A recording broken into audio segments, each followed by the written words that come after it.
देखिए, किसी भी टेस्ट मैच में इंडिया में प्लेइंग 11 चुनना हेडेक ही है, बिकॉज जितना टैलेंट है हमारे पास, चाहे वो डोमेस्टिक क्रिकेट हो चाहे वो इंटरनेशनल क्रिकेट हो, तो ऐसा नहीं है कि सिर्फ इधर ही चैलेंज रहेगा। और एक अच्छा चैलेंज है इनफैक्ट, जब आपके पास अच्छा टैलेंट आ रहा होता है और जब कंपटीशन होता है प्लेसेस के लिए, तो इट्स ऑलवेज गुड।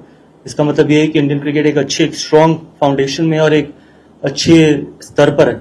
तो मेरा मानना है कि ऐसा कुछ डिफरेंट नहीं होगा कि पुणे में मुश्किल होगा या बाकी जगह मुश्किल नहीं होता, हर जगह ही मुश्किल होता।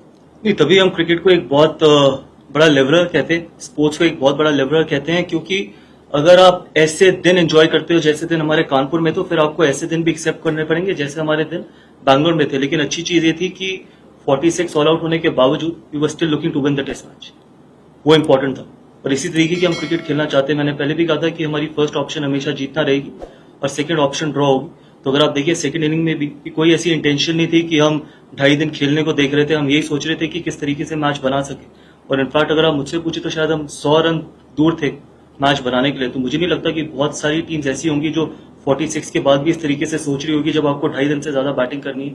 बट यही क्वालिटी और इसी तरीके की क्रिकेट हम आगे भी खेलना चाहते हैं। See, first of all, social media does not matter one bit. You don't pick players on social media because of social media, or for that matter, even what the experts are saying. What the team management thinks and what the leadership group thinks is very, very important. Ultimately, everyone is judged. International cricket is all about being judged, to be honest, because everyone's performance will be judged eventually. But I feel that he's batting really well. Obviously, he's had a decent knock in Kanpur, obviously on a difficult wicket, and obviously he played according to the plans as well. And I'm sure, I think he would also be knowing that he wants to score big runs and he has that capability of scoring runs. That's why he's been backed by the team management. See, to a certain extent it's good because, see, when I batted in Napier, obviously there was no T20 format at that time, or probably the T20 format was just introduced. And now with so much of T20 cricket around, and you expect players to be more aggressive, and the game has changed, the game has moved on, and we have to accept that as well, that yes, we will need a lot of temperament and a lot of mental toughness to bat for 2.5 days. But again, if the decision of the leadership group or the team management is to just go there and still try to win the game, I think that is what is very important. The messaging has to be very clear. Probably had we decided to bat 2.5 days, probably guys would have batted much differently. But the intention was always to make the game out of it, irrespective where we are, how much behind we are of the game. But for me, I think it's always good because draws are boring. Results are always important. Results are always fun. But if you can keep taking the game forward, it's going to be always great fun. But yes, I think with T20 cricket around, I think it'll be difficult to see a lot of draws in future as well. See, first of all, I tell you, I think there is no one in this world who can predict how the wicket's going to behave. To be very honest, no one can. Yes, we feel that I think wicket's going to be a typical Indian wicket, and we back our bowlers to do the job, and we back our batters to get runs on this wicket as well. But again, I think till the time the game is not started, we can't predict how the wicket's going to behave. Until the time both the teams haven't batted on this wicket, we can't predict anything either. See, that is not up to me to honestly answer that question. That how can I answer that question if it's been removed from Commonwealth? To be honest, I think my job is to probably think about what's going to happen tomorrow. देखिए, शुभमन गिल अंदर नहीं आए। शुभमन गिल पिछले match में injured थे। ऐसा नहीं था कि वो टीम में नए आए हैं, बिकॉज सिर्फ इंजरी के चलते वो पिछला मैच नहीं खेले थे। उनके जो नेक में इशू है, तो ऑब्वियसली जिस तरीके की उनकी परफॉर्मेंस रही है बांग्लादेश के अगेंस्ट, ऑब्वियसली वो वापस प्लेइंग 11 में आएंगे। बाकी प्लेइंग 11 अभी डिसाइड नहीं हुआ है। प्लेइंग 11 कल सुबह देख के डिसाइड करेंगे कि किस तरीके के कॉम्बिनेशन के साथ हम जाना चाहते हैं। अल्टीमेटली जो भी कॉम्बिनेशन के साथ जाएंगे वो ये इस तरीके से जाएंगे कि हम ये टेस्ट मैच जीत सकें।